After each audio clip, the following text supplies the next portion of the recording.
Hello everyone, Makshit Gupta, mind coach, author and a speaker, would like to welcome you back in the session of Make Your Mind Your Best Friend. यारों, आज इस session में, आज के दिन में मैं आपका माइंडसेट जान सकता हूँ, समझ सकता हूँ. I can understand your feeling. Trust me, I can understand because I am going through the same thing. अब क्या करें, हमने पिछला सेशन एंड ही ऐसे नोट पे करा था, ऐसे क्यूरियस नोट पे करा था कि मैं खुद पिछला सेशन रिकॉर्ड करने के बाद इतना ज़्यादा एक्साइटेड था. आई वॉज लाइक बस जल्दी से जल्दी नेक्स्ट सेशन की तैयारी करो, उसकी प्रैक्टिस करो और उसको जल्दी से जल्दी रिकॉर्ड करो. तो डोंट वरी, आ गया है आज का session. Now will continue our discussion. Last conversation हम डिस्कस जो कर रहे थे उसको कंटिन्यू करेंगे. सो आज का सेशन स्टार्ट करने से पहले स्मॉल रिकैप, क्योंकि हम उसी माइंडसेट में पहले आ जाएं, उसी सेम लेवल पे आ जाएं, ताकि हम आज के सेशन का भी पूरा फ़ायदा उठा सकें. जो पिछले सेशन में हमने भगवद गीता श्लोक नंबर 6.5 की बात करी, where the Lord tells that one must elevate himself with the help of his mind and not degrade himself, as the mind is the friend of the conditioned soul and his enemy as well. तो हमने ये realise करा कि हमारा mind हमारा दोस्त भी है और हमारा दुश्मन भी. इट्स अप टू अस कि हम उसे अपना दोस्त बना के रखते हैं या फिर उसे अपना दुश्मन बनने देते हैं. इसी के साथ हमने थोड़े बहुत एग्जाम्पल्स भी देखे कि कब कैसे किस सिचुएशन में हमारा माइंड हमारा दोस्त बनता है एंड किस सिचुएशन में हमारा माइंड हमारा दुश्मन बन जाता है.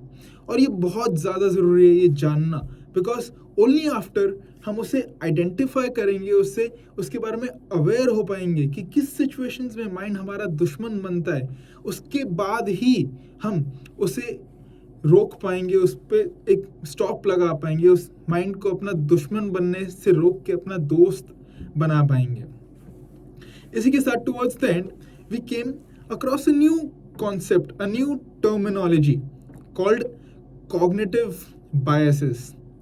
एंड हमने जाना कि the biggest way our mind becomes our enemy is through cognitive biases. Cognitive bias के थ्रू ही हमारा माइंड हमारा दुश्मन बन के बैठा रहता है हमारे अंदर. सो आज हम उसी टर्म कॉग्निटिव बायसेस के और ही अंदर डिग डीप करेंगे.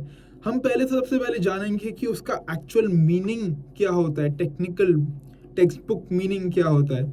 देन उसे अपनी रियल लाइफ में आइडेंटिफाई करेंगे, रियलाइज करेंगे कि कब हमारे साथ कब ऐसा होता है, हमारे साथ कब हमारा माइंड कॉग्निटिव बायसेस के थ्रू हमारा दुश्मन बनता है. When do we go through these cognitive biases हमारी डेली लाइफ में. एंड ऑब्वियसली उसके साथ उसे ओवरकम करने के कोई छोटे बहुत टिप्स एंड ट्रिक्स जो कि हम अपनी रियल लाइफ में, डेली लाइफ में अप्लाई कर सकें, वो भी जानने वाले हैं.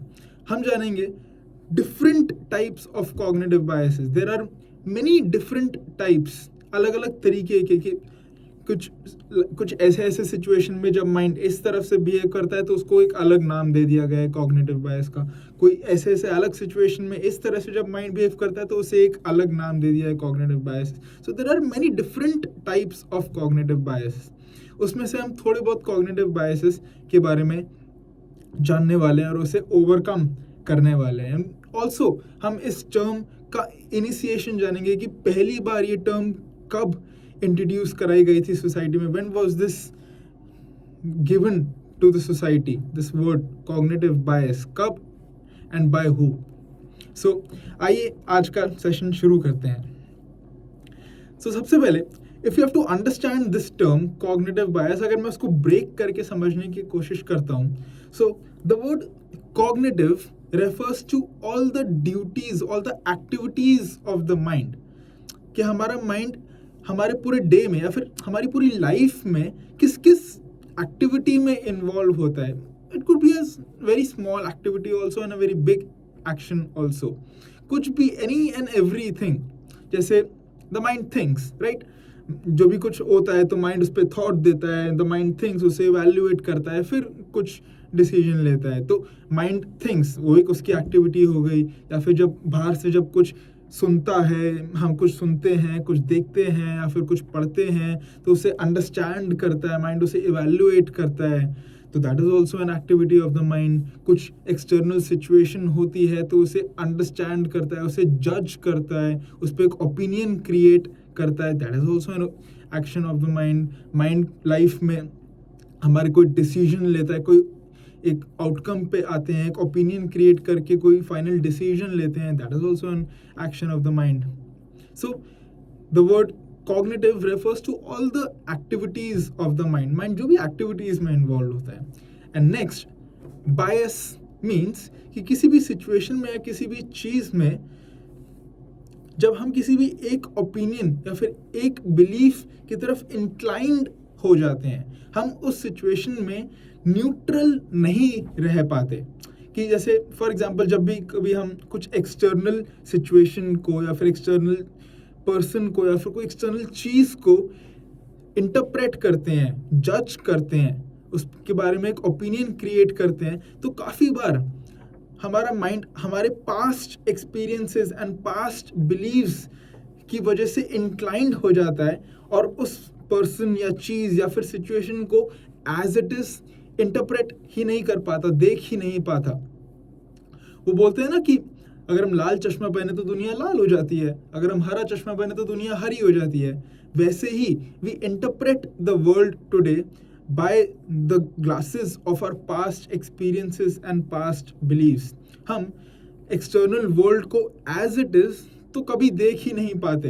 We are not able to leave that beliefs, that opinions जो हमारे पास्ट में हमने क्रिएट कर रखे हैं. So this is what is meant by bias, कि किसी भी सिचुएशन में थोड़ा इंक्लाइंड हो जाना, उसको न्यूट्रल एज इट इज उस पर बिहेव नहीं कर पाना. So basically this whole term cognitive bias means कि जब भी माइंड अपनी सारी ड्यूटीज में, एक्टिविटीज में न्यूट्रल नहीं रह पाता, बायस हो जाता है, कोई सही डिसीजन नहीं ले पाता या फिर किसी चीज़ को एज इट इज इंटरप्रेट, जज नहीं कर पाता. Basically cognitive biases are all the mind traps, fallacies, thinking error, mental shortcuts या फिर इन एनी वे जब भी हमारा माइंड अपनी ड्यूटी में, अपनी जॉब में इरेशनल हो जाता है या फिर सही नहीं हो पाता, इल्यूजन में चला जाता है, that is what is meant by cognitive bias. And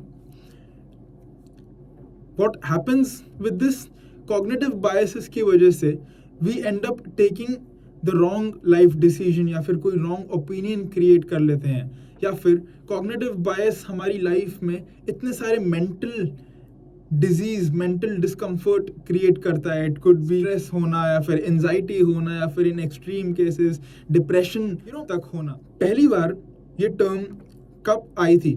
so this term was introduced to the society by the psychologists Amos Tversky and Daniel Kahneman in the year 1972. Yes, 1972 में पहली बार ये टर्म इंट्रोड्यूस कराया गया था society में, and उसके बाद it has been more than 50 years. उसके बाद many different types of cognitive biases has been identified and shared to the society. कि जैसे मैंने बताया कि इस पर्टिकुलर सिचुएशन में जब माइंड ऐसा बिहेव करता है तो उसे ये नाम दे रखा है, इस पर्टिकुलर सिचुएशन में जब माइंड ऐसा बिहेव करता है तो उसे अलग नाम दे रखा है.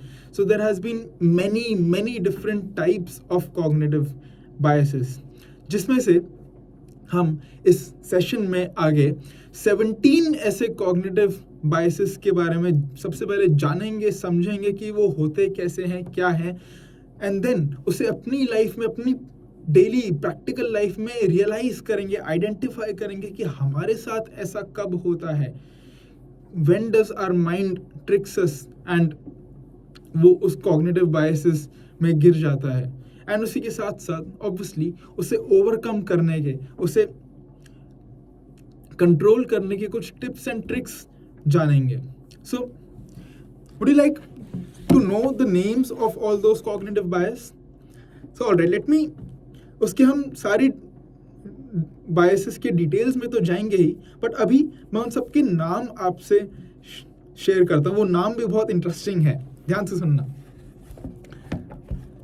So it is cognitive dissonance, gambler's fallacy, anchoring effect, self-serving bias, paradox of choice, halo effect, spotlight effect, exponential growth, contrast effect, confirmation bias, fundamental attribution error, hindsight bias, availability bias, sunk cost fallacy, the framing effect, survivorship bias, and the last, bandwagon effect. So ये थे 17 different types of cognitive bias जिसके बारे में हम जानेंगे आगे आने वाले सेशन में. तो अगर आप भी इन cognitive biases के बारे में जानना चाहते हैं, सीखना चाहते हैं, उनको रियलाइज करना चाहते हैं, देन उनको ओवरकम करना चाहते हैं, तो बने रहिए मेरे साथ इस session of make your mind your best friend. अगर आपको भी जो हमने जाना कि अभी हम ऑटो पायलट मोड पे चलते हैं, हमारा माइंड एक के बाद दूसरा थॉट, तीसरा थॉट जो कि ऑटो पायलट मोड पे चलता है.